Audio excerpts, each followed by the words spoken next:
Mother's of all deals, ইউরোপীয় ইউনিয়নের সঙ্গে ভারত এই ডিল সেরে ফেলল। বিভিন্ন বিষয় রয়েছে এই ডিলে, এবং এই ডিল সেরে ফেলার পর এটা পরিষ্কার যে এই এশিয়া জুড়ে ভারত রাজা হতে চলেছে বা ভারত মূল চালিকা শক্তি হতে চলেছে। ঠিক এইখানেই ভয় পেতে শুরু করেছে আমেরিকা। বারবার করে হুঁশিয়ারি দিচ্ছে, ইউরোপীয় ইউনিয়নকে হুঁশিয়ারি দিচ্ছে, বিভিন্ন কটূক্তি করছে, এই ডিলকে ছোট করে দেখানোর চেষ্টা করছে। কিন্তু এই ডিল বা চুক্তি এখানে কি রয়েছে, কেন আমেরিকা ভয় পেতে চলেছে, কেন আমেরিকা ভয়ে গলা শুকিয়ে যাচ্ছে, আমেরিকা বা ডোনাল্ড ট্রাম্পের। নমস্কার, আপনারা দেখছেন ইনসাইডার। আমি আপনাদের সঙ্গে রয়েছি মণি ভট্টাচার্য। প্রাথমিকভাবে ইউরোপীয় ইউনিয়নের সঙ্গে দীর্ঘ 18 বছর ধরে চলা এই আলোচনার একটা সলিউশন হলো, এবং ঠিক এই সলিউশনের পর দীর্ঘ 18 বছর পর 2007 থেকে চলা এই আলোচনা 2026-এর শুরুতে যে চুক্তি হয়েছে, আজই সেই চুক্তি সম্পন্ন হয়েছে ইউরোপীয় ইউনিয়নের সঙ্গে ভারতের। এই চুক্তি যাকে বলা হচ্ছে এই মুহূর্তে মাদার্স অফ অল ডিল, অর্থাৎ সমস্ত ডিলের একেবারে শেষ কথা বা বলা ভালো, এই সমস্ত ডিল যেটা ভারতের সঙ্গে অন্যান্য ফরেন অ্যাফেয়ার্সের রয়েছে সব কিছু মিলিয়ে এই সমস্ত ডিলের মা বলা চলে। এবং ঠিক এই ডিলের পর এটা পরিষ্কার হয়ে যাচ্ছে এই ডিল চালু হতে আরও 1 বছর সময় লাগবে। সেসব বিষয় আমি অবশ্যই বলবো, কিন্তু ডিলে কি রয়েছে যেখানে দাঁড়িয়ে গোটা বিশ্বে ভারত মূল চালিকা শক্তিতে চলে আসতে পারে এবং ভারতীয় অর্থনীতিতে একটা চমকপ্রদ পরিবর্তন আসতে পারে। ঠিক কি এই ডিল এবং এই ডিলের মাধ্যমে কেন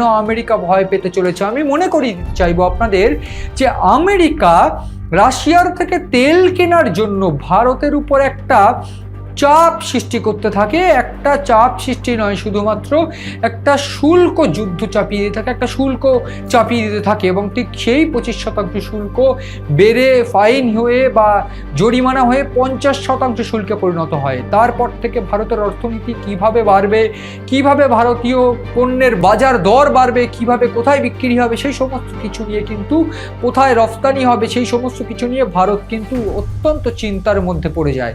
যদিও সেই ক্ষেত্রে বিভিন্ন সাবস্টিটিউট দেশগুলোর কিন্তু হদিশ ভারত পায়, কিন্তু আমেরিকা এই ব্যবসা কিছুটা বন্ধ হয়ে যাওয়ার পর এটা আমেরিকা বুঝতে পারে বা আমেরিকা টার্গেট করতে পারে বা টার্গেট করার চেষ্টা করে যে এটা পরিষ্কার, বা বিভিন্ন রাজনৈতিকবিদ, বিভিন্ন ইকোনমিস্ট তারা বলতে পারে বা তারা বলেছেন বা তাদের বিশ্লেষণে এটা পরিষ্কার হয়ে গিয়েছিল যে রাশিয়ার থেকে তেল কেনা অপরাধ নয়, বরং অপরাধ ভারত এই মুহূর্তে দাঁড়িয়ে যে আপগ্রোয়িং কান্ট্রি, যে জায়গায় ভারত পৌঁছে গিয়েছে ইকোনমিক্যালি, সেইটা এই মুহূর্তে দাঁড়িয়ে চিন্তার কারণ হয়ে দাঁড়াচ্ছে এই আমেরিকার। এবং এই ডোনাল্ড ট্রাম্প ও আমেরিকার চিন্তার কারণ হয়ে দাঁড়ানোর জন্য ভারতকে বারবার করে কোণঠাসা করে দেওয়ার চেষ্টা বাংলাদেশকে, পাকিস্তানকে সঙ্গে নিয়ে এই আমেরিকায় চালিয়ে যাচ্ছিল বা চালিয়ে যাচ্ছে ইতিমধ্যে।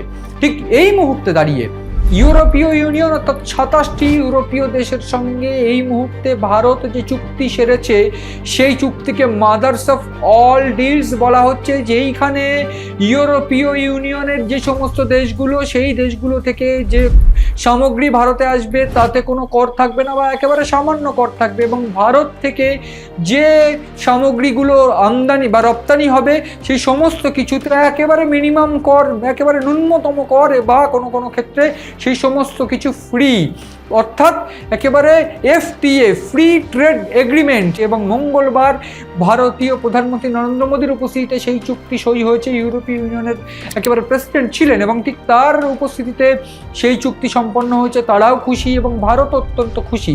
ঠিক এইখানে দাঁড়িয়ে আমি একেবারে বিশ্লেষণ করে বলবো এই চুক্তিতে আর কি কি আছে, এই চুক্তির ফলে ইউরোপ কি লাভ করবে, ভারত কি লাভ করবে। এই যে ফ্রি ট্রেড এগ্রিমেন্ট FTA, সেই FTA এর ফলে কিন্তু ভারতের ক্ষেত্রে একটা অত্যন্ত সুবিধা হবে আইটি ফার্মের পাশাপাশি AI-তে, বিশেষ করে ইউরোপ ভারতের সঙ্গে একসঙ্গে কাজ করতে চাইছে। 5G প্রযুক্তি, সেমিকন্ডাক্টর প্রযুক্তি, সেই সমস্ত প্রযুক্তিতে একসঙ্গে ভারতের এই সমস্ত জায়গায়, যেসব জায়গায় হাব রয়েছে, তারা একসঙ্গে ইউরোপ ভারতের সঙ্গে একসঙ্গে মিলে কাজ করতে চাইছে। এর পাশাপাশি যে বিষয়টা অত্যন্ত গুরুত্বপূর্ণ আমি একটু বলে রাখতে চাইবো, ইউরোপীয় বিভিন্ন পণ্য সস্তা হতে পারে, সেক্ষেত্রে বিলাসবহুল গাড়ি থেকে আনকাট হীরের দাম, অন্যান্য ক্ষেত্রে ব্রিটেন বা আয়ারল্যান্ড থেকে যে স্কচ বা হুইস্কি আসে, ভডকা, জিনের মতো অ্যালকোহলের দাম কমতে পারে।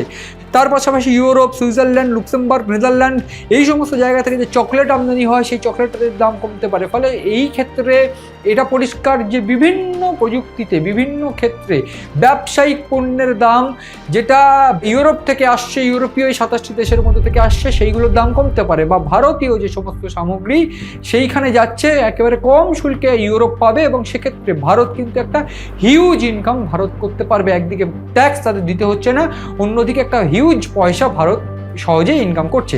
এক্ষেত্রে এই ডিলে কিন্তু চাল বা অন্যান্য ক্ষেত্রে কিছু উৎপাদনের জায়গাগুলো কিন্তু ইউরোপ ভারতের এই সঙ্গে এই চুক্তিতে তারা ইনক্লুডেড করেনি। এবং তার পাশাপাশি ভারতও কিন্তু ডেয়ারি প্রোডাক্ট, সেই প্রোডাক্টের পাশাপাশি কৃষিজাত প্রোডাক্ট, সেটা কিন্তু কোনোভাবেই ইউরোপের সঙ্গে এই ডিলে তারা ইনক্লুড করেনি। ফলে এই যে ব্যবসা তারা নিজের দেশে বা অন্যান্য দেশে যেভাবে ডিল রয়েছে তারা করতে পারে। ফলে এই জায়গায় দাঁড়িয়ে আমি আরও কয়েকটা বলে রাখতে চাই। ইনভেস্টমেন্ট প্রোটেক্টিভ এগ্রিমেন্ট, তার পাশাপাশি ট্রেড অ্যান্ড টেকনোলজি কাউন্সিল। তো এই ইনভেস্টমেন্ট প্রোটেকশন এগ্রিমেন্ট সেইখানে দাঁড়িয়ে যে সমস্ত এই ইনভেস্টমেন্ট যারা ইউরোপের 27টি দেশের মধ্যে যারা ইনভেস্ট করবে সেই ইনভেস্টটাকে সুরক্ষিত রাখা বা অন্যান্য ক্ষেত্রে সেইটাকে একেবারে সঠিক ব্যবহার করা, সেটা যেমন ভারতের কর্তব্য। তার পাশাপাশি ভারত থেকে ইউরোপে যদি কোথাও কেউ ইনভেস্টমেন্ট করে সেটাকেও ইউরোপের সংরক্ষিত রাখা, সেটাকে যেন ঠিকভাবে ব্যবহার হয়, যে কোনো সমস্যা না হয়, সেই সমস্ত কিছু কিন্তু এই ডিলের মাধ্যমে সম্পন্ন হয়েছে। এবং এই ডিলকে মাদার অফ অল ডিলস বলা হচ্ছে, তার কারণ মধ্যপ্রাচ্যের সঙ্গে ভায়া ভারত ইউরোপ যুক্ত চলেছে। এবং এই যুক্ত হওয়ার যে করিডর IMEC অর্থাৎ India middle east Europe corridor, এই করিডরের মাধ্যমে কিন্তু মধ্যপ্রাচ্য কিন্তু ইউরোপের সঙ্গে জুড়ছে, এবং সেটা ভারত ভায়া হয়ে। সেক্ষেত্রে মধ্যপ্রাচ্যের থেকে তেল আমদানি থেকে শুরু করে অন্যান্য সমস্ত ব্যবসা যেটা ভারতের মাধ্যম দিয়ে করবে তারা, এবং সেক্ষেত্রে ভারত কিন্তু একটা বহু সংখ্যক রেভিনিউ ভারত কিন্তু আসার মুখ দেখছে লাভের ক্ষেত্রে।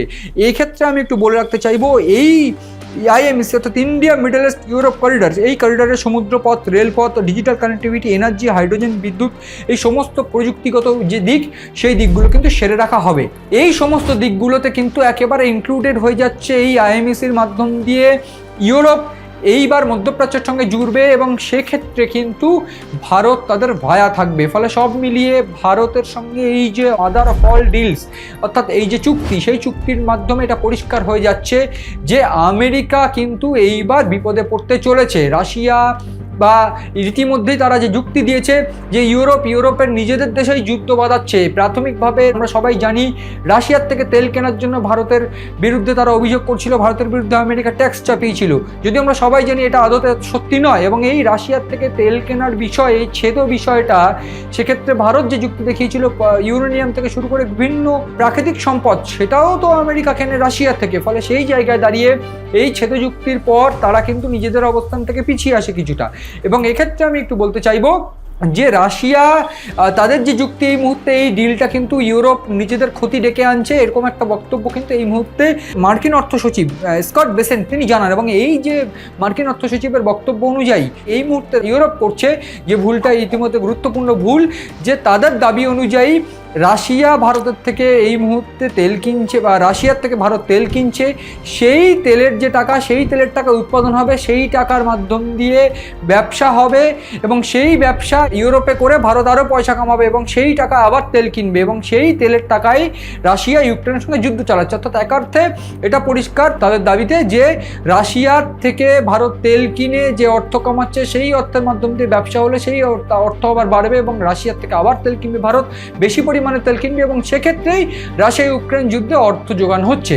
এবং এই বক্তব্য যদিও একেবারে ছেদ কোনো ভিত্তিহীন বক্তব্য, ঠিক এই বক্তব্যের পাশাপাশি যেটা এই বক্তব্য সামনে করা হলেও কেন আমেরিকা ভয় পাচ্ছে তা কি আপনারা জানেন? প্রাথমিকভাবে এই মুহূর্তে দাঁড়িয়ে মার্কিন ডলার সেইটা কিন্তু আশঙ্কার মুখে। ভারত এই মুহূর্তে যে চালটা চলেছে ইউরোপীয় ইউনিয়নের সঙ্গে এই ব্যবসার ফলে এটা পরিষ্কার হয়ে যাচ্ছে, ভারত যদি নিজের গ্রিপ বসাতে পারে তাহলে কিন্তু এই মুহূর্তে ব্রিক্স কারেন্সি একটা ভয়ানক জায়গায় পৌঁছতে পারে। ব্রিক্স কারেন্সি চলে এলে যদি একেবারে মিডল ইস্ট থেকে শুরু করে ইউরোপ সহ বিভিন্ন জায়গায় ব্রিক্স কারেন্সি যদি স্ট্রং হয়ে যায়, তাহলে কিন্তু ডলার একেবারে পতন হয়ে যাবে ডলারের, এবং সেইটা যদি হয় তাহলে দাঁড়িয়ে এটা পরিষ্কার ভারতের সঙ্গে পাঙ্গা নিয়ে কিন্তু আমেরিকা একেবারে শেষ হয়ে যাবে। যদিও এক্ষেত্রে অনেক বাধ্যবাধকতা রয়েছে, অনেক হ্যাঁ না এই সমস্ত কিছু রয়েছে, কিন্তু সব মিলিয়ে ভারতের এই ইউরোপীয় ইউনিয়নের সঙ্গে ডিল, যদিও সেই ডিলটা 1 বছরের মধ্যে কার্যকরী হয়ে যাবে এবং সেক্ষেত্রে একটা ইউরোপীয় সংসদের একটা সম্মতি প্রয়োজন আছে, সেই সমস্ত কিছু মিলিয়ে ভারত ইউরোপীয় ইউনিয়নের সঙ্গে যে সমস্ত ব্যবসায় ইতিমধ্যে নামছে, সেই ব্যবসার পাশাপাশি ভারত এইবার আমেরিকাকে ভয় দেওয়ার জন্য যে চাল চেলেছে, আমেরিকা ইতিমধ্যে তাতে ভীত সন্ত্রস্ত, তারা ইতিমধ্যে হুঙ্কার দিচ্ছে, তারা অভিযোগ করছে, এই ডিলটাকে ছোট করে দেখানোর চেষ্টা করছে, সেটা যে ভয়েই সেটা কিন্তু বিশেষজ্ঞরা বুঝতে তাদের বাকি নেই। এবং সব মিলিয়ে ভারত যদি এই ইউরোপীয় ইউনিয়নের সঙ্গে সাকসেসফুলি বিজনেস করতে পারে, সেক্ষেত্রে ব্রিক্স কারেন্সি বলা ভালো আর 2 থেকে 3 বছরের মধ্যে একটা গুরুত্বপূর্ণ জায়গায় পৌঁছাবে, এবং ঠিক তখনই ডলার এবং আমেরিকার একটা চরম পরিণতি হবে, এবং সেইটাই কি আসলে ভবিতব্য, সেই সমস্ত দিকে নজর রয়েছে আমাদের। নজর রাখুন আপনারাও সিএন ডিজিটাল ও আপনাদের পছন্দের অনুষ্ঠান ইনসাইডে।